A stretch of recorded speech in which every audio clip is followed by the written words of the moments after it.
In the pages of Philippine history, there are heroes who didn't just fight for freedom, they paid for it with their lives, their honor, and sometimes with betrayal from their own people.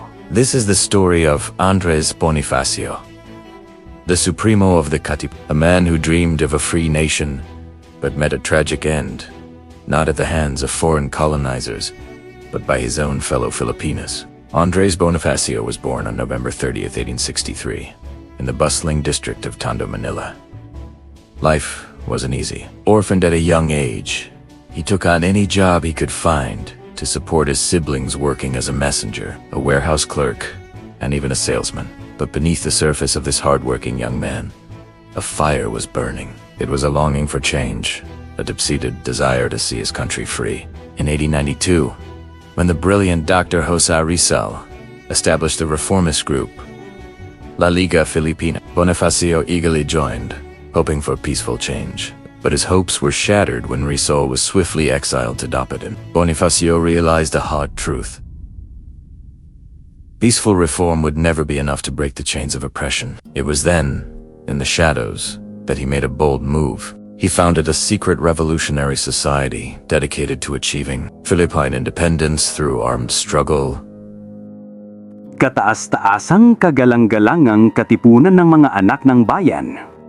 Or simply, the Katipunan. As the Supremo, the supreme leader of the revolution, Bonifacio united thousands under one banner. The Katipunan grew, spreading like wildfire across the archipelago. But as its power expanded, so did the cracks within its ranks. When the Philippine Revolution finally erupted in 1896, these internal conflicts boiled over, particularly in the province of Cavite. There, two rival factions emerged.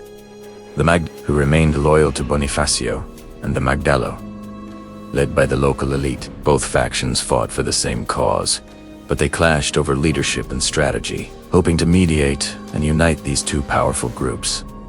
Bonifacio traveled to Cavite. He couldn't have known that this journey would be his last, a decision that would ultimately seal his fate. The date was March 22nd, 1897. The Tejeros Convention was called, an assembly that was supposed to establish a new, unified revolutionary government. But instead of fostering unity, it became a bitter stage for pride, politics, and a naked grab for power. An election was held to choose the leaders of this new government. When the votes were counted, Emilio Aguinaldo, the leader of the Magdalo faction, was declared president. Bonifacio, the very founder and soul of the revolution, found himself demoted to the position of Director of the Interior. The humiliation didn't stop there. As Bonifacio prepared to accept the position, a delegate from Cavite, Daniel Tirona, publicly questioned his qualifications, shouting that a lawyer should hold the position, not someone like Bonifacio, whom he deemed uneducated. This was the final insult. Angered and deeply betrayed, Bonifacio, as the chairman of the assembly and the Supremo of the Katipunan, declared the proceedings null and void. He felt the revolution he started was being stolen from him. This act of defiance was seen as a direct challenge to the newly established government. Aguinaldo's camp wasted no time. An order was issued for Bonifacio's arrest, accusing him of treason and sedition against the very revolution he had brought to life. In April 1897, Bonifacio and his family were resting in the village of Limbon, in the mountains of Indang, Cavite. It was there that soldiers loyal to Aguinaldo ambushed them. A brief but brutal gunfight broke out. Bonifacio's younger brother Ciriaco was shot and killed on the spot. His other brother, Procopio, was beaten senseless. Andres himself was stabbed in the neck and shot in the arm. Wounded, bleeding, and weakened, the Supremo was captured. He and Procopio were dragged before a military court, a trial that many historians now consider a sham. The court was composed entirely of Aguinaldo's men. The defense lawyer appointed to them acted more like a prosecutor. Key witnesses were intimidated or presented fabricated testimonies. Despite the lack of any credible evidence against them, the verdict was a foregone conclusion. Andres and Procopio Bonifacio were found guilty of treason and sentenced to death. On the morning of May 10, 1897, the two brothers were taken from their prison. They were marched deep into the dense forest of the Maragondon mountains. They were told they were being transferred but they must have suspected the truth. This was their final walk. According to one account from the commanding officer of the execution squad, as they marched, the wounded Andres turned to him and pleaded softly, "If I am to die, may it be at the hands of foreigners, not my own countrymen." Moments later, the sound of gunshots shattered the mountain's silence. The Supremo of the Katipunan fell, silenced forever by the very revolution he had ignited.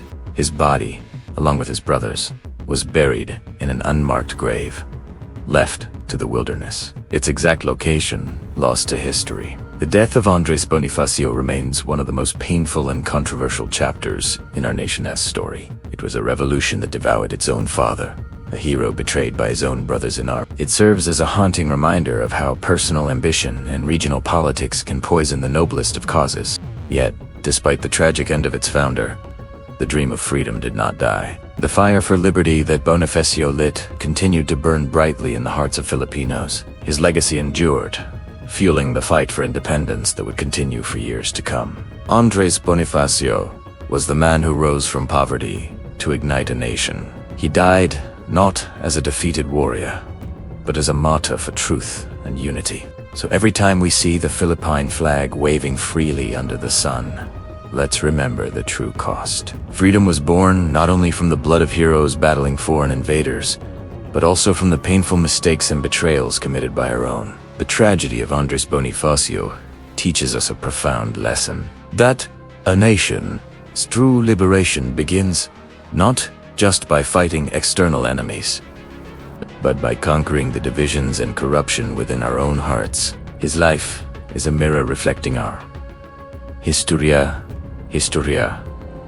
written not only in glory, but also in sorrow. As we honor the great plebeian, the Supremo of the Katipunan, may we never forget the price of our freedom, and may we always remember that the most important revolution is the one that must begin within ourselves. Thank you for joining us. If you believe Andres Bonifacio's story is one that every Filipino must know, and remember, please, like this video, share it with your friends and family, and subscribe to our channel for more true stories from Philippine history. Maragondon!